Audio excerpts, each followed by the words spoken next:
అంటే ఎన్నికల నియమావళిని ఉల్లంఘిస్తే, ఎన్నికల మాల్ ప్రాక్టీసెస్కు పాల్పడితే ఇంకా సాధారణ పౌరుల పరిస్థితి ఏమిటి, ఆ విషయం మీదనే ఈరోజు మాట్లాడాలనుకున్నాం. ఈరోజు మేము చెప్పాలనుకున్నది యనుమల రేవంత్ రెడ్డి గారి 2 ఓట్ల కథ గురించి. మరి తెలంగాణ ప్రజలందరికీ కూడా తెలుసు, రేవంత్ రెడ్డి గారి స్వగ్రామం కొండారెడ్డిపల్లె, వంగూరు మండలం. ఆయన ఇప్పుడు ఎమ్మెల్యేగా ప్రాతినిధ్యం వహిస్తున్నది కొడంగల్ నియోజకవర్గం. మరి గత 2023 అసెంబ్లీ ఎన్నికల్లో రేవంత్ రెడ్డి గారు కుటుంబ సమేతంగా కొడంగల్ నియోజకవర్గం కేంద్రంలో ఓటేసిండ్రు. ఇది వారి సతీమణి, వారి మిగతా కుటుంబ సభ్యులందరూ కలిసి ఓటేశారు. మరి ఎన్నికల చట్టం రిప్రజెంటేషన్ ఆఫ్ పీపుల్స్ యాక్ట్, ప్రజా ప్రాతినిధ్య చట్టం 1950 ఏం చెప్తుందయ్యా అంటే, సెక్షన్ 17 ఏం చెప్తుందంటే, ఏ పౌరుడికి కూడా 1 కన్నా ఎక్కువగా నియోజకవర్గాల్లో ఓటు ఉండడానికి వీల్లేదు. సెక్షన్ 17 చాలా క్లియర్గా చెప్తుంది, ఇప్పటి వరకు కూడా మారలేదు అది. సెక్షన్ 18 ఏం చెప్తుందయ్యా అంటే, ఒకటే ఓటరు ఒక నియోజకవర్గంలో 2 సార్లు ఓటు వేయడానికి లేదు. అతనికి 2 ఓట్లు ఒకటే నియోజకవర్గంలో ఉండడానికి వీల్లేదనేది సెక్షన్ 18 చెప్తుంది. సెక్షన్ 17 ఒక వ్యక్తికి 1 కన్నా ఎక్కువ నియోజకవర్గాల్లో ఓటు ఉండడానికి వీల్లేదు, ఒకటే ఓటు ఉండాలి. సెక్షన్ 18 ఒక వ్యక్తి 2 సార్లు ఓటు నమోదు చేసుకోవడానికి లేదు ఒకటే నియోజకవర్గంలో, అది సెక్షన్ 18. ఈ సెక్షన్ 17 కానీ 18కు సంబంధించి ఎవరైనా తప్పుడు డిక్లరేషన్ ఇస్తే, అది ఫామ్ 6లో ఇస్తే, ఆ తప్పుడు డిక్లరేషన్ ఇచ్చిన వ్యక్తుల మీద సెక్షన్ 31 ప్రకారము కేసు నమోదు చేసి దర్యాప్తు చేపట్టాలి ఎన్నికల సంఘం. ఇది చట్టం చెప్తున్నది. సెక్షన్ 31 ప్రకారము ఆ కేసు రుజువు అవుతే, ఆ నేరం రుజువు అవుతే 1 సంవత్సరం పాటు జైలు శిక్ష లేదా ఫైను, లేకపోతే జైలు శిక్ష మరియు ఫైను. దేనికోసం? ఒక వ్యక్తి 1 కన్నా ఎక్కువగా నియోజకవర్గాల్లో ఓటు కలిగి ఉంటే. This is a non cognizable offence. ఇది చట్టం చెప్తున్న విషయం. ఇప్పుడు విషయం ఏంటయ్యా అంటే,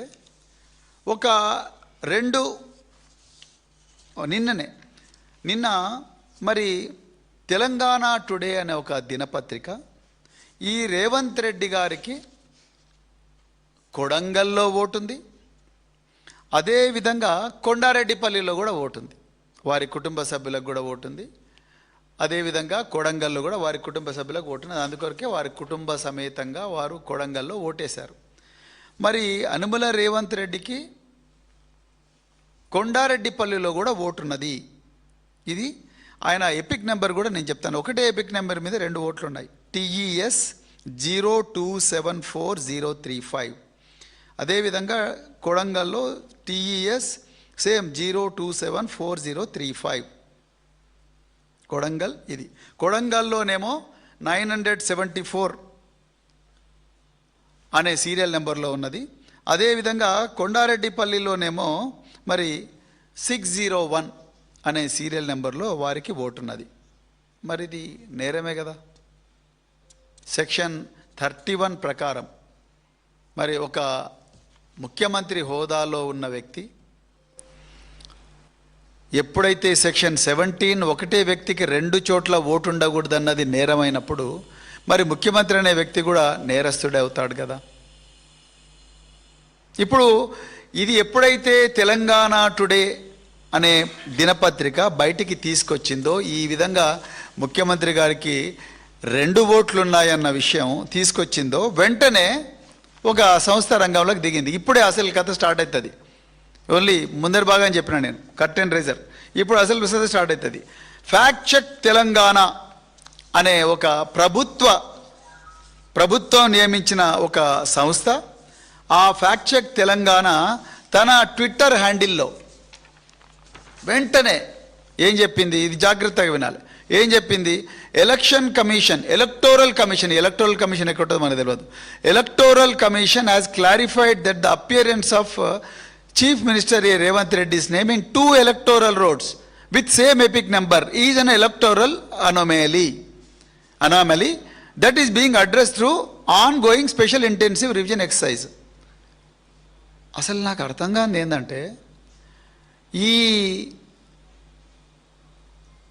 ఎలక్షన్ కమిషన్ దాని రిప్రజెంటేటివ్ తెలంగాణలో chief electoral officer Sudarshan Reddy అనే ఒక ఐఏఎస్ ఆఫీసర్. ఆర్టికల్ 324 ప్రకారం or representation of people's act ప్రకారము ఎలక్టోరల్ రోల్స్ అనేవి they are the custody of election commission of India. రాష్ట్ర ఎన్నికల ప్రధానాధికారి జాతీయ ఎన్నికల సంఘం యొక్క రిప్రజెంటేటివ్. మరి ఆయన ఇవ్వాల్సిన అఫీషియల్ స్టేట్మెంటు రేవంత్ రెడ్డి గారి ఆఫీస్ నుండి ఫ్యాక్ట్ చెక్ తెలంగాణ అనే ఒక ట్విట్టర్ హ్యాండిల్ అఫీషియల్ స్టేట్మెంట్ ఇచ్చింది. అవునండి 2 ఓట్లు ఉన్నాయి ముఖ్యమంత్రి గారికి అని చెప్పి చాలా క్లియర్గా ఇచ్చింది. అంతా ఆయన చాలా డీటెయిల్గా రాసిండు. Chief ministers family has informed the electoral authorities that they wish to retain the voter registration in Kodangal and have requested the deletion of the entry from the Kondareddy పల్లి ఎలక్టోరల్ రోల్ అని చెప్పినావు కదా, ఒప్పుకున్నావు 2 చోట్ల ఓటు ఉందని. మరి 2 చోట్ల ఓటు ఉన్నప్పుడు మరి ఈ స్టేట్మెంట్ మీద నిలబడాలి కదా. ఇది వచ్చిన గంటకే ఇది డిలీట్ చేసిండ్రు.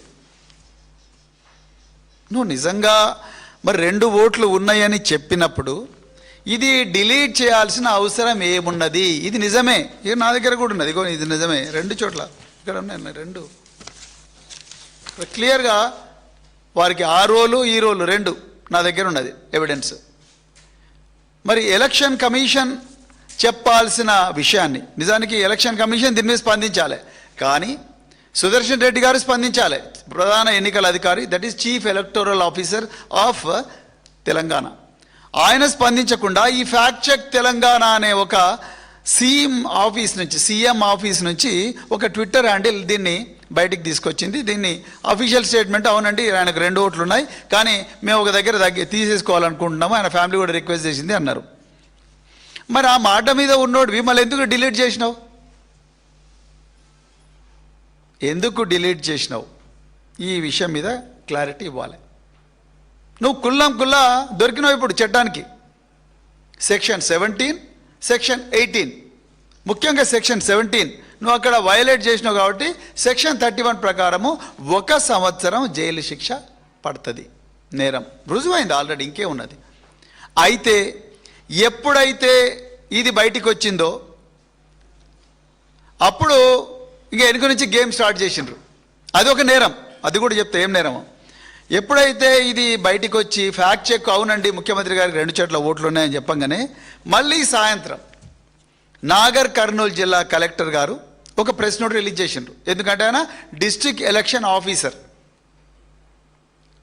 అంటే ఎలక్షన్ కమిషన్ హైరార్కీ ఎట్లుంటుందంటే, ప్రధాన ఎన్నికల కమిషనర్ ఢిల్లీలో కూర్చుంటాడు, ఆయన ప్రతినిధి ఏమో చీఫ్ ఎలక్టోరల్ ఆఫీసర్ రాష్ట్ర ప్రధాన ఎన్నికల అధికారి సుదర్శన్ రెడ్డి బీఆర్కేఆర్ భవన్లో కూర్చుంటాడు.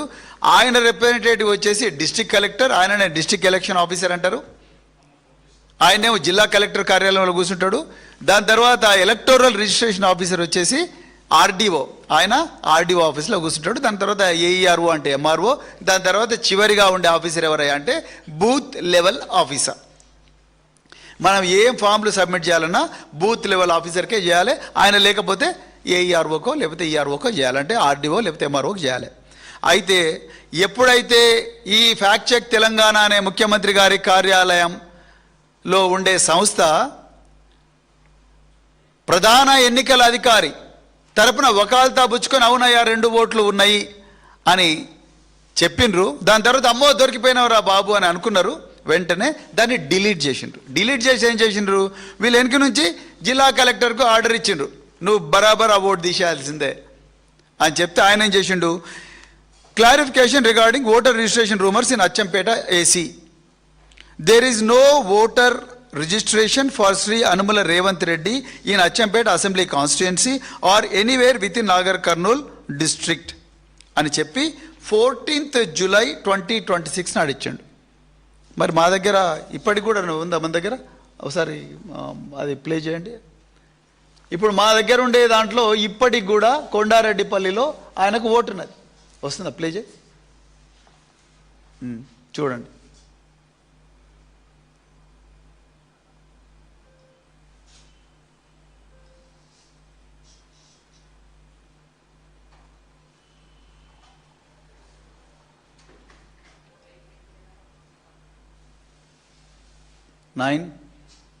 ఎంత 974 ఇప్పటికి కూడా కనిపిస్తుంది. మరి ఇందులో జిల్లా కలెక్టరు కరెక్టా, లేకపోతే ప్రధాన ఎన్నికల అధికారి కరెక్టా, లేకపోతే మరి రేవంత్ రెడ్డి గారి ఆఫీసు కరెక్టా? అసలు ఎవరు దీన్ని కస్టోడియన్? జిల్లా కలెక్టర్ చాలా క్లియర్గా there is no voter registration for Shri Anumula Revanth Reddy in Achampet assembly constituency on or anywhere with in Nagar Kurnool district as on today అన్నారు. ఎట్లవుతుంది? మరి నిన్నటిదాకా ఇప్పటికి కూడా కనిపిస్తున్నాయి కదా కలెక్టర్ గారు. మీరు ఏ విధంగా ఇది ఇచ్చిండ్రు statement? You are a district election officer, you are on deputation to election commission of India and you are the custodian of all electoral rolls in your district and your ERO is the custodian of electoral rolls in his division, in his or her division. మరి మీరు ఎట్లా ఏ basis మీద voter registration ఇచ్చిండ్రు? ఈయనకు లేదు అని, voter లేదని.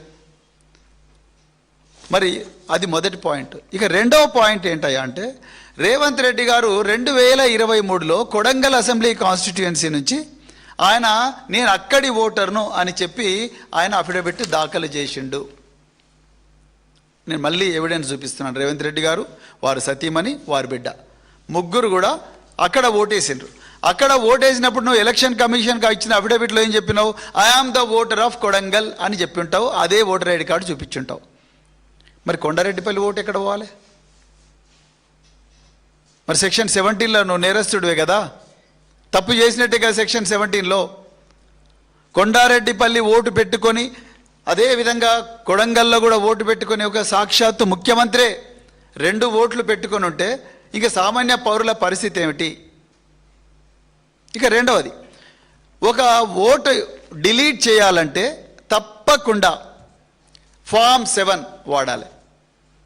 అంటే నా ఓటు కొండారెడ్డిపల్లిలో ఉన్నది, అదేవిధంగా కొడంగల్లో ఉన్నది. ఇప్పుడు రేవంత్ రెడ్డి గారి ఓటు కొండారెడ్డిపల్లిలో ఉన్నది, అదేవిధంగా కొడంగల్లో ఉన్నది. అప్పుడు రేవంత్ రెడ్డి గారు ఏం చెప్పాలి ఈఆర్ఓకు? నా ఓటు నేను కొండారెడ్డిపల్లి తీసేసుకుంటానండి, నేను కొడంగల్లోనే ఓటర్ ఉండాలనుకుంటున్నా అని ఫామ్ 8 సబ్మిట్ చేయాలి. ఫామ్ 8 సబ్మిట్ చేసిన వెంటనే వారిని అడుగుతారు, మళ్ళీ ఒకసారి కన్ఫర్మ్ చేయండి, మీకు కొడంగల్ కావాలన్నా కొండారెడ్డిపల్లి కావాలన్నా? అప్పుడు ఆయన అంటే నాకు కొడంగలే కావాలంటాడు. కొడంగల్ కావాలంటే కొండారెడ్డిపల్లి వంగూరు మండలానికి వస్తుంది కాబట్టి వంగూరు మండల రెవెన్యూ ఆఫీసర్ లేకపోతే ఆ Kalwakurthy division, Achampet division, Kalwakurthy RDO ఆఫీస్లో ఒక ఫామ్ 7 జనరేట్ అవుతుంది. ఆ ఫామ్ 7 జనరేట్ అయినప్పుడు ఆ ఫామ్ 7 వచ్చిన తర్వాత మళ్ళీ రేవంత్ రెడ్డి గారికి వారి కుటుంబ సభ్యులకు ఒక నోటీస్ ఇష్యూ అవుతుంది. ఫామ్ 7లో నోటీస్ ఇష్యూ చేయకుండా ఓట్లు డిలీట్ చేసే పరిస్థితి ఉండదు, అది నేరము. సో ఈయన నా ఓటును ట్రాన్స్ఫర్ చేయండి అని ఫామ్ 8 సబ్మిట్ చేస్తే, ఆ ఫామ్ 8 సబ్మిట్ చేస్తే అక్కడ వంగూరు మండలంలో ఫామ్ 7 జనరేట్ అవుతుంది. ఆ ఫామ్ 7తోని ఈయనకు నోటీసు రావాలి. ఆ నోటీసు వచ్చిన తర్వాతనే ఈయన ఓటు అక్కడ డిలీట్ అవుతుంది. కానీ ఇప్పటి వరకు కూడా ఆ ఓటు డిలీట్ కాలేదు. మరి కలెక్టర్ గారు, మీరు ఇంత ప్రాసెస్ ఉన్నది, ప్రాసెస్ అంతా పోయి మరి సడన్గా మీరు ఎట్లా ఇచ్చారు? You have to answer this question sir. ఈ ప్రశ్నకు సమాధానం మీరు డిస్ట్రిక్ట్ ఎలక్షన్ ఆఫీసర్గా చెప్పాలి. మీరు రాత్రికి రాత్రే ఇది చేసుంటే బిఎన్ఎస్ భారతీయ న్యాయ సంహిత ప్రకారము, రిప్రజెంటేషన్ ఆఫ్ పీపుల్స్ యాక్ట్ ప్రకారము మీరు విలువైన ఆధారాన్ని నాశనం చేసినట్టుగా మీరు కూడా నేరస్తులు అవుతారు. మీరవుతారు, మీ ఈఆర్ఓ అంటే మీ ఆర్డీఓ అవుతారు, మీ ఎంఆర్ఓ కూడా అవుతారు, మీ బిఎల్ఓ కూడా అవుతారు. ఇప్పుడు ఈయన ఫ్యాక్ట్ చెక్ లో ఏం చెప్తాడు ఈ ఫ్యాక్ట్ చెక్ తెలంగాణలో? మేము సర్ అనే కార్యక్రమంలో, పాపం మనకి ఎవరికి తెలియనట్టు చెవులలో పూలు పెడుతున్నాడు ఈ ఫ్యాక్ట్ చెక్. మేము సర్ అనే కార్యక్రమంలో దీన్ని మారుద్దాం అనుకున్నాము, అందుకొరకు మేము ఇన్ఫార్మ్ చేసినాము అంటున్నాడు. మరి సార్ లేనప్పుడు స్పెషల్ సమ్మరీ రివిజన్ ప్రతి సంవత్సరం చేస్తారు కదా ఎస్ఎస్ఆర్, అక్కడ దొరకలేదా Revanth Reddy? Special summary revision of electoral rolls 10 సంవత్సరం చేస్తారు కదా. పంచాయతీ ఎలక్షన్ల ముందు చేస్తారు, మున్సిపల్ ఎలక్షన్ల ముందు చేస్తారు, పార్లమెంట్ ఎలక్షన్ల అప్పుడు కూడా చేస్తారు. అప్పుడు దొరకలేదా మరి రేవంత్ రెడ్డి గారు 2 ఓట్లు ఉన్నట్టు? మీరు తప్పకుండా ఈ ప్రశ్నలకు సమాధానాలు ఇవ్వాలి. సిఇఓ గారు సుదర్శన్ రెడ్డి గారు, అసలు ఈ తెలంగాణలో ఎలక్షన్ కమిషన్ నడుపుతున్నది రేవంత్ రెడ్డి గారా లేకపోతే జాతీయ ఎన్నికల కమిషనా? దీనికి మీరు ఆన్సర్ చెప్పాలి. మీరు చెప్పాల్సిన ఎక్స్ప్లెనేషన్ను ఆ ఫ్యాక్ట్ చెక్ కూడా ఎట్లా చెప్తాడండి సీఎం ఆఫీస్ నుంచి? వాళ్ళకి ఏం అధికారం ఉన్నది? అంటే వాళ్ళు ఎట్లా చెప్తే మీరు అట్లా నడుస్తున్నారా అని మేము అనుకుంటున్నాం. నిజంగా అదే జరుగుతున్నది ఇప్పుడు. మీ తరపున వాళ్ళు ఎట్లా వకాలు తబ్బుచ్చుకుంటారు? మీరు వెంటనే మరి కేసు పెట్టాలి కదా సెక్షన్ 17 కింద. సుదర్శన్ రెడ్డి గారు మీరే సెక్షన్ 17 కింద, మీరు సెక్షన్ 31 కింద కేసు పెట్టి వెంటనే దీన్ని దర్యాప్తు ప్రారంభించాలి కదా. మీరు ప్రారంభించడం లేదు. ఇక ఇక్కడ కట్ చేస్తే ప్రకాష్ రాజ్ అని ఒక ఫేమస్ సినిమా యాక్టర్ ఉన్నాడు. ఆయనకు చెన్నైలో ఓట్లున్నాయని, అదేవిధంగా షేర్లింగపల్లిలో ఓటున్నదని, బెంగళూరులో ఓటున్నదని 2019లో ఆయన మీద కేసు పెట్టినారు. ఇప్పటి వరకు కూడా ఆయనను కోట చుట్టూ చెప్తా ఉన్నారు. మరి ప్రకాష్ రాజ్కి ఒక న్యాయమో రేవంత్ రెడ్డికి ఒక న్యాయమా? ఇలా క్లియర్గా అర్థమవుతున్నది ఏందయ్యా అంటే బీజేపీ రేవంత్ రెడ్డి గారిని రక్షిస్తుంది. రేవంత్ రెడ్డి గారు బీజేపీకి ఏం కావాలంటే అది చేస్తున్నాడు. దీంట్లో ఎలక్షన్ కమిషన్ దీనికి వేదిక అయింది. నిజంగా ఈ కేసులో ఫస్ట్ యాక్షన్ తీసుకోవాల్సింది chief electoral officer Sudarshan Reddy గారు. వెంటనే పోలీస్ కేసు రిజిస్టర్ చేసి వెంటనే డిఓ దగ్గర నుంచి ఆ వివరాలను తెప్పించుకొని, ఎంఆర్ఓ దగ్గర నుంచి వివరాలను తెప్పించుకొని వెంటనే కేసు రిజిస్టర్ చేయాలి.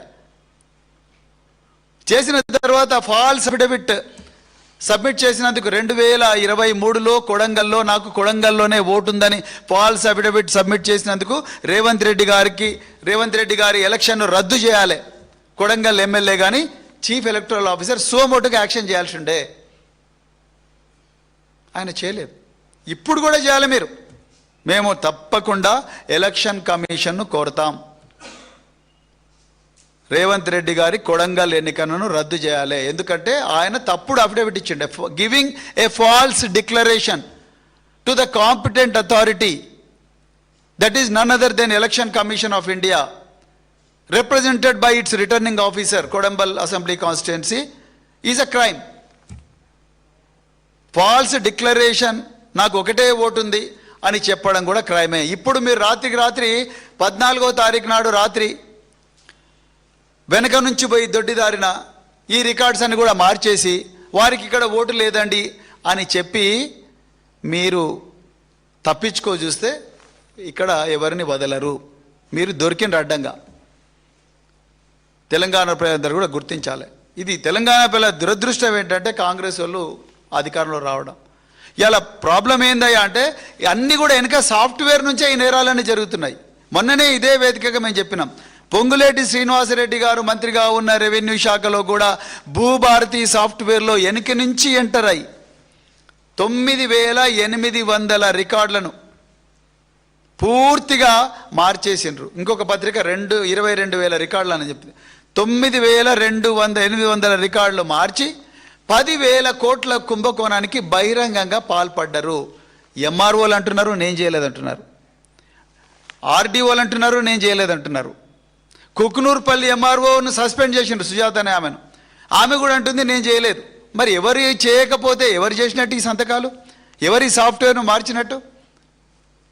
ఎగ్జాక్ట్గా ఎలక్షన్ కమిషన్ రికార్డ్స్లో కూడా ఇదే జరుగుతూ ఉన్నది. మరి ఇంత పరిస్థితిలో మీరు సర్ను నిష్పక్షపాతంగా special intensive revision of electoral రోల్స్ను జరిపిస్తామని ఎట్లా నమ్మాలి సుదర్శన్ రెడ్డి గారు? ఒకవైపు రేవంత్ రెడ్డి ఆఫీసు మిమ్మల్ని డైరెక్ట్గా మీ తరపున ఉకాలతా వచ్చుకొని మీరు చేయాల్సిన పనిని వాళ్ళు చేస్తూ ఉంటే ఎవరిని నమ్మాలి? ముఖ్యమంత్రిని నమ్మాలనా, లేకపోతే ఎలక్షన్ కమిషన్ నమ్మాలనా, లేకపోతే డిస్ట్రిక్ట్ కలెక్టర్ను నమ్మాలనా, లేకపోతే ఎంఆర్ఓ నమ్మాలనా, బిఎల్ఓ నమ్మాలనా? ఎవరిని నమ్మాలి? మీరు ఇప్పుడు రేవంత్ రెడ్డి మీరు బీఆర్ఎస్ వాళ్ళ ఓట్లన్నీ తీసేయండి, ఫామ్ 7 పెట్టి, ఫామ్ 7 లేదు ఏం లేదు డైరెక్ట్ తీసేయండి అని చెప్తే మీరు చేసేటట్టే ఉన్నారు చూస్తుంటే. Telangana people deserve an explanation. CEO గారు సుదర్శన్ రెడ్డి గారు, తెలంగాణ ప్రజలకు మీరు వివరణ ఇవ్వాల్సిందే. 2023 వరకు కూడా రేవంత్ రెడ్డి గారి ఓట్లు కొడంగల్లో ఉన్నాయి, కొండారెడ్డిపల్లిలో ఉన్నాయి. ఇది నేరం. సెక్షన్ 17 నేరం అని చెప్తుంది. సెక్షన్ 31 ప్రకారం 1 సంవత్సరం జైలు శిక్ష పడుతుంది. అదేవిధంగా భారత రాష్ట్ర సమితి తప్పకుండా ఈ విషయాన్ని ఎలక్షన్ కమిషన్ దృష్టికి తీసుకెళ్తుంది. తప్పకుండా రేవంత్ రెడ్డి గారి కొడంగల్ ఎన్నికను రద్దు చేయాలి. ఎందుకంటే ఆయన ఫాల్స్ అఫిడవిట్ ఇచ్చారు. కొడంగల్లో మాత్రమే ఓటుందని ఇచ్చారు, కానీ వారి కుటుంబ సభ్యులను పక్కా పెడదాము, వారికి మాత్రం కొండారెడ్డిపల్లిలో కూడా నిన్న రాత్రి వరకు కూడా ఓటున్నది. ఇంకొక విడ్డూరమైన విషయం ఏంటంటే, జిల్లా కలెక్టర్ గారు మరి there is no vote to Revanth Reddy అని అన్నారు కదా. ఆయన అనడమే కాకుండా నేను మీడియాను బెదిరిస్తున్నాడు. ఆయన మీరు తప్పుడు వార్తలు ప్రచురిస్తే మీ మీద యాక్షన్ తీసుకుంటా అని మీడియాను బెదిరిస్తున్నారు. తప్పు చేసిండ్రు, మళ్ళీ ఉల్టా మీడియాను బెదిరిస్తున్నారు. అంటే ఈ కాంగ్రెస్ ప్రభుత్వంలో నిజం మాట్లాడడం నేరం, నిజం కనుక్కోవడం నేరం, నిజాన్ని ప్రజల ముందర పెట్టడం నేరం, అన్నీ నేరాలే. ఎందుకంటే నేర చరిత్ర ఉన్న వ్యక్తి ఇలా హోంశాఖ మంత్రి అయ్యారు. అందువల్లనే ఈ సమస్యలన్నీ కూడా వస్తూ ఉన్నాయి. అందుకొరకు మేము తప్పకుండా తెలంగాణ ప్రజలు, అంటే ఎందుకు ఈ విషయాన్ని ప్రజల దృష్టికి తీసుకొస్తున్నామంటే, ప్రకాష్ రాజ్కి ఒక న్యాయం, రేవంత్ రెడ్డికి ఒక న్యాయం ఉండకూడదు. సామాన్య పౌరులకు ఒక న్యాయం, ఇంకొక న్యాయం రేవంత్ రెడ్డికి ఉండకూడదు. మీనాక్షి నటరాజన్కి ఒక న్యాయం, రేవంత్ రెడ్డికి ఇంకో న్యాయం ఉండకూడదు. మీనాక్షి నటరాజన్ చేసిన పాపం ఏంది? ఆమె తన అఫిడవిట్లో నా మీద నోటీసు వచ్చింది, లీగల్ నోటీసు వచ్చింది అన్న విషయం చెప్పలేదు. చెప్పకపోతే ఆమెను రిటర్నింగ్ ఆఫీసర్ ఆమె రద్దు చేసిండ్రు. మరి రేవంత్ రెడ్డి గారి ఎలక్షన్ రద్దు చేయాలిగా. చీఫ్ ఎలక్టరల్ ఆఫీసర్ వెంటనే నువ్వు కేసు పెట్టాలిగా లోకల్ పోలీస్ స్టేషన్లో, లేకపోతే కోర్టుకు అప్పచెప్పాలిగా, లేకపోతే రేవంత్ రెడ్డి గారికి నోటీస్ ఇవ్వాలిగా, లేకపోతే రేవంత్ రెడ్డి గారు మీరు రిక్వెస్ట్ చేసినట్టుగా ఈఆర్ఓను, ఆ ఈఆర్ఓ పేపర్లు ఇవ్వండి, ఎప్పుడు రిక్వెస్ట్ చేసి అడగాలిగా, మీ అఫిడవిట్ ఎట్లా ఎందుకుందని అడగాలి కదా. ఇవన్నీ అడగలేదంటే మీరు తప్పకుండా బీజేపీ, జాతీయ ఎన్నికల సంఘము, కాంగ్రెస్ పార్టీ, రేవంత్ రెడ్డి, సుదర్శన్ రెడ్డి మీరందరూ ఒకటైనరు. ఈ రాష్ట్రంలో ఎన్నికల ప్రక్రియను మళ్ళేదో చేయబోతున్నారు. తప్పకుండా మాకు విశ్వాసం అనేది రోజు రోజుకు సన్నగిలుతూ ఉన్నది. ఈ ఎన్నికల ప్రక్రియ మీద దీని మీద పూర్తి స్థాయి వివరణ ఇవ్వాలి. అదేవిధంగా ఈ విషయాన్ని మేము జాతీయ ఎన్నికల సంఘం కూడా తీసుకుపోతాం. రేవంత్ రెడ్డి గారి కొడంగల్ ఎన్నికను రద్దు చేయమని చెప్పేసి కూడా మేము డిమాండ్ చేస్తూ ఉన్నాం. అదేవిధంగా ఈ రాష్ట్రంలో ఎన్నికల సంఘాన్ని నడిపిస్తున్నది మరి రేవంత్ రెడ్డి ప్రభుత్వమా, లేకపోతే జాతీయ ఎన్నికల సంఘం అనే విషయం కూడా మరి వివరణ ఇవ్వాల్సిందిగా కోరుకుంటూ, మరి ఇంత విలువైన సమాచారాన్ని ప్రజలకు అందించే ప్రయత్నం చేస్తున్న మీడియా మిత్రులందరికీ కూడా మరొకసారి హృదయపూర్వక ధన్యవాదాలు చెప్తూ, జై తెలంగాణ, జై కేసీఆర్.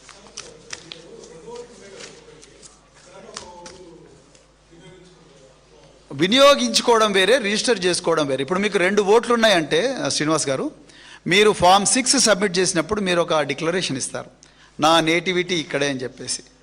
మీరు మీ డేట్ ఆఫ్ బర్త్, జనన ధృవీకరణ పత్రము, నీ రెసిడెన్సీ, అవి 2 కంపల్సరీ ఇస్తేనే ఫామ్ 6 అనేది యాక్సెప్ట్ అవుతుంది. మీరు అక్కడ నా ఓటు ఉందని డిక్లేర్ చేసినప్పుడు మీరు రెండవ చోట కూడా మీరు ఓటు నమోదు చేయించుకోవాలనుకుంటే అది ఫామ్ 8 సబ్మిట్ చేయాలి. ఒకవేళ ఈ ఓటును అక్కడ షిఫ్ట్ చేసుకోవాలనుకుంటే, లేదు మీరు ఇక్కడ ఓటును రద్దు చేసుకోవాలనుకుంటే మీరు ఆటోమేటిక్గా మీరే ఫామ్ 7 తీసుకోవచ్చు. ఫామ్ 7 ఇచ్చేస్తే వాళ్ళు ఒక నోటీస్ ఇస్తారు, నోటీస్ని అక్నాలెడ్జ్మెంట్ చేసుకున్న తర్వాత వాళ్ళు ఆటోమేటిక్గా డిలీట్ చేస్తారు. సో ఇప్పుడు కొత్తగా ఏమొచ్చిందంటే ఎలక్షన్ కమిషన్లో డెమోగ్రఫికల్లీ సిమిలర్ ఎంట్రీస్, డిఎస్ఈ అనే ఒక సాఫ్ట్వేర్ వచ్చింది. గతంలో ఏంటంటే ప్రతి రాష్ట్రానికి కూడా దాని డేటాబేస్ దానికి ఉండేది. ఇప్పుడు కొత్తగా ఈఆర్ఓ నెట్ అనే ఒక కొత్త సాఫ్ట్వేర్, చాలా పెద్ద సాఫ్ట్వేర్ వచ్చింది. దేశవ్యాప్తంగా 90 కోట్ల మంది ఓటర్లకు సంబంధించిన సాఫ్ట్వేర్ ఈఆర్ఓ నెట్ అని ఉంది. ఈఆర్ఓ నెట్లో ఇప్పుడు కొత్తగా డెమోగ్రఫికల్లీ సిమిలర్ ఎంట్రీస్, అంటే ఒకటే ఓటర్, ఒకటే పేరున్న వ్యక్తి, ఒకటే ఎపిక్ ఐడి ఉన్న వ్యక్తి 2 నియోజకవర్గాల్లో కనిపిస్తుంటే ఆటోమేటిక్గా మీకు బిఎల్ఓలకు మెసేజ్ పోతుంది. ఆ బిఎల్ఓలు ఇమీడియట్గా వచ్చి ఓటర్ని అడుగుతారు. ఇప్పుడు వచ్చింది అది, లేటెస్ట్గా సర్లో వచ్చింది. కానీ ఇంతకుముందు ఇది లేదు. ఓటరే తన సిన్సియర్గా ఎన్నికల సంఘానికి చెప్పాలి, నాకు ఒక 2 చోట్ల ఉందండి ఓటు, నేను ఒక దగ్గర నుంచి ఒక దగ్గర షిఫ్ట్ చేసుకోవాలనుకుంటున్నా, నా కొండారెడ్డిపల్లి ఓటును నేను డిలీట్ చేసుకోవాలనుకుంటున్నా అని చెప్పేసి ఆయన ఫామ్ 8 సబ్మిట్ చేస్తే ఆటోమేటిక్గా ఇక్కడ కొడంగల్లో ఓకే అవుతుంది, కొండారెడ్డిపల్లిలో ఫామ్ 7 జనరేట్ అయ్యి ఫామ్ 7తో నాకు నోటీస్ ఇచ్చి క్లోజ్ చేస్తారు. ఇప్పుడు మేము అడుగుతున్నది ఏంటంటే రేవంత్ రెడ్డి గారు ఈ ఫామ్ సబ్మిట్ చేశారా, ఫామ్ 8 చూపించండి, ఏ డేట్ నాడు సబ్మిట్ చేశారు. అదేవిధంగా ఫామ్ 7 జనరేట్ అయిందా, దాని మీద ఎవరు సంతకాలు పెట్టారు. అదేవిధంగా రేవంత్ రెడ్డి గారికి నోటీస్ వచ్చిందా, నోటీస్ వస్తే రేవంత్ రెడ్డి గారే చూపించాలి, నాకు నోటీస్ వచ్చింది, నేను ఓకే అన్నాను, అందుకొరకే నాది కొడంగల్కి షిఫ్ట్ అయిందని. ఎందుకంటే ఆయన ఇక్కడ ఓటేశారు కొడంగల్లో. సో అందుకొరకు ఇది పూర్తిగా ఓపెన్గా మాల్ ప్రాక్టీస్ జరిగింది ఇందులో. అందుకొరకే మేము దీన్ని క్వశ్చన్ చేస్తా ఉన్నాం.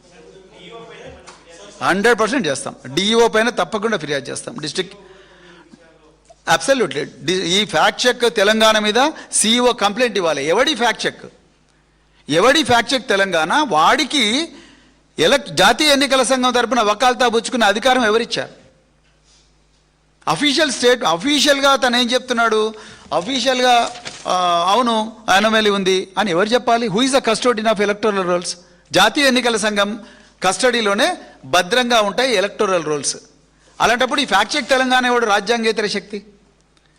100% వీటి మీద కేసు రిజిస్టర్ చేయాలి, వీడిని జైలుకు పంపించాలి.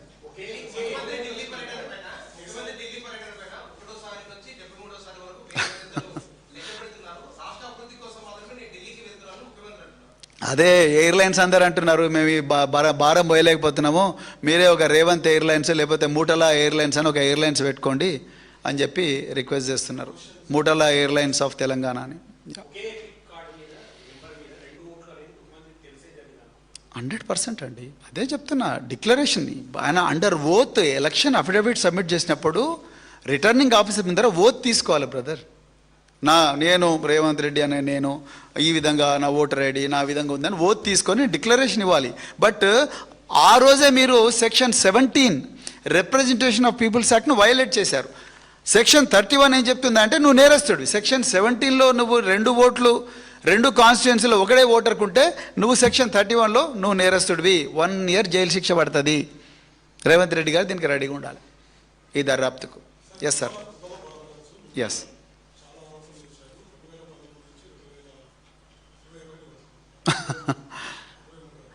గువ్వల బాలరాజ్ గారు ఎగ్జాక్ట్లీ చాలా కాళేశ్వరం 1,00,000 కోట్లతో కట్టిన కాళేశ్వరం ప్రాజెక్ట్ 82,000తో కట్టిన కాళేశ్వరం 82,000 కోట్లతో కట్టిన కాళేశ్వరం ప్రాజెక్టులో 1,00,000 కోట్ల అవినీతి ఎంత నిజమో, కేవలం 1,000 కోట్లు కూడా కాదు, 700 నుంచి 800 కోట్ల బడ్జెట్ ఉన్న సోషల్ వెల్ఫేర్ రెసిడెన్షియల్ స్కూల్ డిపార్ట్మెంట్లో వేలాది కోట్ల అవినీతి అనేది కూడా అంతే నిజం. ఇదే గువ్వల బాలరాజు గారు 2014 నుంచి 2023 వరకు వారే ఎమ్మెల్యేగా ఉన్నారు. 2024లో నాతో పాటు ప్రవీణ్ కుమార్ మంచోడు, ఇంద్రుడు, చంద్రుడు అని చెప్పి నాతోనే ఎన్నికల ప్రచారంలో పాల్గొన్న బాలరాజు గారికి సడన్గా నేను ఎప్పుడైతే బండి సంజయ్ గారి విషయంలో, అదేవిధంగా రేవంత్ రెడ్డి గారి విషయంలో నేను ఎప్పుడైతే వాళ్ళు చేస్తున్న అక్రమాలు ఆధారాలతో సహా ముందరబెట్టి పోరాటం చేస్తున్నానో, వాళ్ళకి సడన్గా ఏం దొరకాలని అర్థమైతే లేదు. ప్రవీణ్ కుమార్ ముందు భద్రత తగ్గించండి, తర్వాత వాళ్ళ భార్యను ట్రాన్స్ఫర్ చేయండి, దాని తర్వాత ఇంకా ఇక్కడ కూడా ఏంది వీళ్ళు ఎక్కడ లొంగుతలేరేంది, వచ్చి సార్ మమ్మల్ని తప్పైంది క్షమించండి అంటలేరేంది. అందుకొరకు ఇంకో చెప్పి లాస్ట్కు రేవంత్ రెడ్డి, బండి సంజయ్, గువ్వల బాలరాజు ముగ్గురు ఒక దగ్గర కూర్చొని ఇంకొక కంప్లైంట్ చేసిండ్రు. నేను ఓపెన్గా చెప్తున్నాను శ్రీని గారు, అయ్యా మీ దగ్గర ఇంటెలిజెన్స్ ఉన్నది, మీ దగ్గర 1,00,000 మంది పోలీసు వాళ్ళు ఉన్నారు, మీ దగ్గర సిఐడి ఉన్నది, మీ దగ్గర ఇంకా అత్యాధునిక ఏమైనా ఫోరెన్సిక్ ల్యాబొరేటరీస్ ఉన్నాయి, అందరినీ తీసుకుపోయి దామోదరం సంజీవయ్య సంక్షేమ భవనం మా సెప్ట్ ట్యాంకులు ఉంటుంది, అడ్రస్ తెలియకపోతే నేను చెప్తా, వాళ్ళు లోపల రానిపోతే నేనే తీసుకపోతా మిమ్మల్ని, అక్కడ కూర్చోండి, 1 సంవత్సరం కాదు 2028 వరకు కూర్చోండి, రాత్రింబావులు కూర్చోండి, మీకు అర్థం కాకపోతే నేనే చదివి వినిపిస్తా, అవన్నీ చదవండి. నేను నేరం చేసి ఉంటే నన్ను క్రిమినల్ కేసు పెట్టి జైలు పంపించండి, నేనే ఓపెన్ చెప్తున్నా. 2023 డిసెంబర్ 7వ తారీఖు నాడు పదవీ స్వీకార ప్రమాణం చేసిన గౌరవ ముఖ్యమంత్రి గారు, ఆయన సంక్షేమ శాఖ మంత్రిగా 18 నెలలు ఆయనే ఉన్నారు రేవంత్ రెడ్డి గారు. మరి అప్పుడు కనిపించింది సడన్గా ఇవాళ గువ్వల బాలరాజుకు సడన్గా ఒక కంప్లైంట్ ఎందుకు రాసిస్తున్నాడు రేవంత్ రెడ్డి? ఎవరికి తెలియదు ఈ గేము. వాళ్ళకి చేతనైతే లేదు, వాళ్ళకు వశపడతలేదు. ఇక్కడ మాకు రోజుకో కుంభకోణాలు దొరుకుతున్నాయి. ఒకరోజు పొంగులేటి, ఒకరోజు రేవంత్ రెడ్డి, ఒకరోజు గురుకుల కుంభకోణం, రోజుకో కుంభకోణాలు దొరుకుతూ ఉన్నాయి. సో అందుకొరకు వాళ్ళకి ఏం చేయాలో అర్థమవుతలేదు. ఇట్లా కాదని చెప్పి వీళ్ళని భయపెట్టియాలని చూస్తున్నాయి. ఎంతమంది భయపెట్టిస్తారా అండి? ఎన్ని రోజులు భయపెట్టిస్తారు? భయపెట్టించిన వాళ్ళందరూ నియంతలు ఏమైనారు చరిత్రలో? అట్లనే అవుతారు వీళ్ళు కూడా. ఎవరికి తెలియదు ఈ గేమ్. రేవంత్ రెడ్డి, గోల బాలరాజు, బండి సంజయ్ అందరు కూర్చొని చేస్తున్నారు నాటకాలు.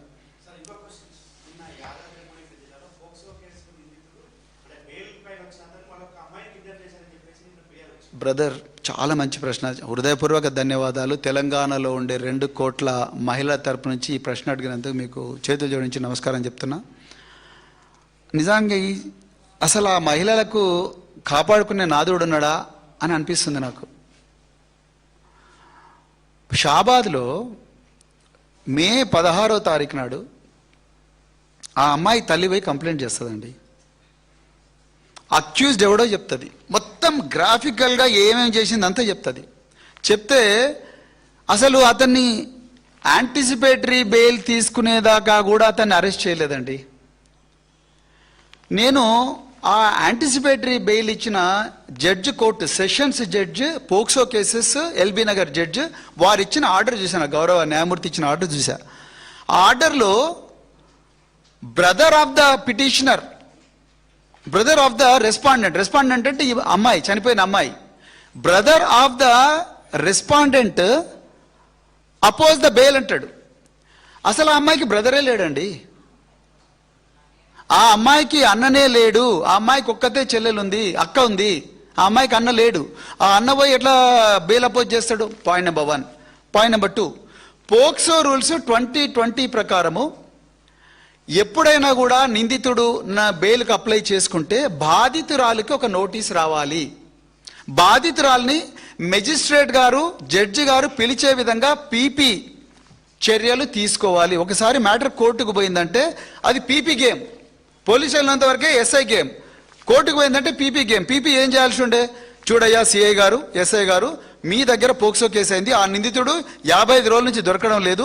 వాళ్ళ అడ్వకేట్ అంటున్నాడు, ఈయన పాపం మీ లార్డ్షిప్ ఇతను అమాయకుడు అనేక కేసు పెట్టినరు అని అంటున్నారు. మీరేమంటారంటే పీపీ ఏమనాల్సి ఉండే? పీపీ ఏమనాల్సి ఉండే అంటే, మీ లార్డ్షిప్ నాకు ఇంకా కొంచెం సమయం ఇవ్వండి, పోక్సో రూల్స్ ప్రకారము నేను బాధితురాలికి ఇన్ఫార్మ్ చేయాలి, ఆమెని తీసుకొచ్చి మేము ముందర పెడతాను, ఆమె తల్లిని తీసుకొచ్చి ముందర పెడతాను, వీడికి బెయిల్ ఇస్తే ఆమెకు సురక్షితంగా ఉంటుందా ఉండదా అని ఆమెను అడగండి మీ లార్డ్షిప్ అని అడగాల్సి ఉండే. ఈయన అదేం చేయలే.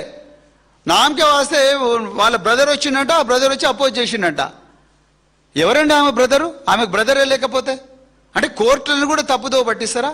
రెండోది, టైం ఎందుకు తీసుకోలేదు? వెంటనే సిఐని, ఎస్ఐని ఎందుకు పిలవలేదు పీపీ గారు? ఇక చివరికి తవ్వుతే ఏమర్థమైందా అంటే ఆ పీపీ ఎవరో కాదు, Congress legal cell president, Congress legal cell vice president Bhikshapathi Goud. ఇక కాంగ్రెస్ నాయకుల చేతికి పీపీలో పోస్టులు ఇచ్చి వాళ్ళను, ఈ అమ్మాయిలను రక్షించమంటే ఏడికెళ్ళి రక్షిస్తారంటే నాకు అర్థం కాదు. మేడ్చల్ మల్కాజ్గిరి కోర్టులో కూడా అంతే, ఆయనకు సీక్రెట్గా ఇంటర్వ్యూ బెయిల్ ఇస్తారు. ఈ అమ్మాయికి చెప్పాలిగా, కనీసం వాళ్ళ తల్లికి చెప్పాలి కదా. వాళ్ళ తల్లికి చెప్పరు, ఆ అమ్మాయికి చెప్పరు. వెంటనే బెయిల్ ఇస్తారు, ఆయన వస్తాడు, ఇంట్లో కూర్చుంటాడు, ఎగ్జామ్ రాస్తాడు, మళ్ళీ వెళ్ళిపోతాడు. నిజానికి చెప్తున్నాండి, హైకోర్టులో కూడా వీళ్ళు ఒక ప్రైవేట్ లాయర్ను పెట్టుకోకపోయి ఉండుంటే ఈ కేసు ఎప్పుడో వీగిపోయేది. ఇప్పటికి కూడా ఆమె ఏడుస్తూ ఉన్నది బాధితురాలు. సార్, నేను ఎఫ్ఐఆర్లో కేంద్ర మంత్రి నన్ను బెదిరించిండని చెప్పిన, ఎఫ్ఐఆర్లో సంగప్ప అనే వ్యక్తి మధ్యవర్తిత్వం చేసినని చెప్పిన, మరి వీళ్ళని నోటీసులు పిలిపించి అడగాలి కదా సార్, ఎందుకు అడుగుతలేరని అడుగుతా ఉంది. మరి ఇదే అడగాల్సిన ప్రశ్నలు ఎవరు? పీపీ అడగాలి కదా. మరి పీపీలే చేతులు ఎత్తేస్తే ఎట్లా? ఇందులో భిక్షపతి గౌడ్ గారు ఆ సిఐ కాంతారెడ్డిని, ఆ ఎస్ఐ రమేష్ను పిలిపించారు. బాబు, వాడు యాంటిసిపేటరీ బెయిల్ అంటున్నాడు, అర్జెంటుగా మనం బెయిల్ క్యాన్సిల్ చేపిద్దామని అడగాలి కదా. లేకపోతే తర్వాత బెయిల్ వచ్చిన తర్వాత కూడా వాడు రోజు కత్తులు పట్టుకొని తిరుగుతున్నాడు, గంజాయి తాకుండా తిరుగుతున్నాడు, సంపుతాన్ని తిరుగుతుంటున్నాడు, ఇవన్నీ చేస్తూ అంటున్నాడు. కాబట్టి అర్జెంటుగా పోయి బెయిల్ క్యాన్సిల్ చేయండి, మీరు ఒక లెటర్ తీసుకురండి, నేను ఇమ్మీడియట్గా మెజిస్ట్రేట్ గారితో కలుస్తాను చెప్పాలిగా. ఇవేమీ జరగలేదు. అంటే ఏంటి అసలు? మహిళలు వాళ్ళ ప్రాణాలంటే మీకు ఏమైనా లెక్క ఉన్నదా? ఓదార్చడానికి పోతే మమ్మల్ని అరెస్ట్ చేస్తారు, స్పెషల్ పార్టీలు పెట్టి అరెస్ట్ చేస్తారు. మరి అదే అరెస్టు వాళ్ళని చేయొచ్చు కదా, నిందితులను. సో పోక్సో విషయంలో చాలా క్లియర్గా బీఆర్ఎస్ పార్టీ ఉన్నది. వాళ్ళు ఎవరైనా కూడా ఎంతటి వాళ్ళైనా బెయిల్ ఇవ్వకూడదు, బెయిల్ రద్దు చేయాలి. ఎందుకంటే చిన్నపిల్లలకు వాళ్ళకి ఏం జరుగుతుందో తెలియదు, వాళ్ళ బాడీలకు ఏం జరుగుతుందో తెలియదు. వాళ్ళని ఎవరేం చేస్తున్నారో తెలియదు. వాళ్ళు చెప్పుకున్న వినే నాదుడు ఎవరు ఉండరు. మరి ఇవంతా చూడాల్సింది ఎవరు? హోంమంత్రి, ముఖ్యమంత్రి ఒక్కరే ఉన్నారు. రేవంత్ రెడ్డి గారే చూడాలి కదా. లేకపోతే అమ్మ నా వల్ల అయితే లేదు, వేరే వాళ్ళకి ఇస్తున్నా చెప్పి వేరే వాళ్ళకి ఇచ్చేయాలి, మీరే చేయండి అని చెప్పాలి. అది లేదు, ఇది లేదు. ఒక డీజీపీ స్టేట్మెంట్ ఇవ్వడు, ఒక హోమ్ మినిస్టర్ స్టేట్మెంట్ ఇవ్వడు, మరి ఎవరిస్తారు? సో ఈ విషయంలో కాంగ్రెస్ పార్టీ పూర్తిగా నిందితుల పక్షానే ఉంటుంది. కాంగ్రెస్ పార్టీలో లీగల్ సెల్ వైస్ ప్రెసిడెంట్గా ఉన్న స్పెషల్ పీపీ ఆయన చేయబట్టే ఇవాళ ఆ నిందితుడు రాజ్ కుమార్ అంటోడు అరెస్ట్ కాలేదు. వానికి యాంటిసిపేటరీ బెయిల్ దొరికింది. వాడు వచ్చి 6 మందిని చంపేసి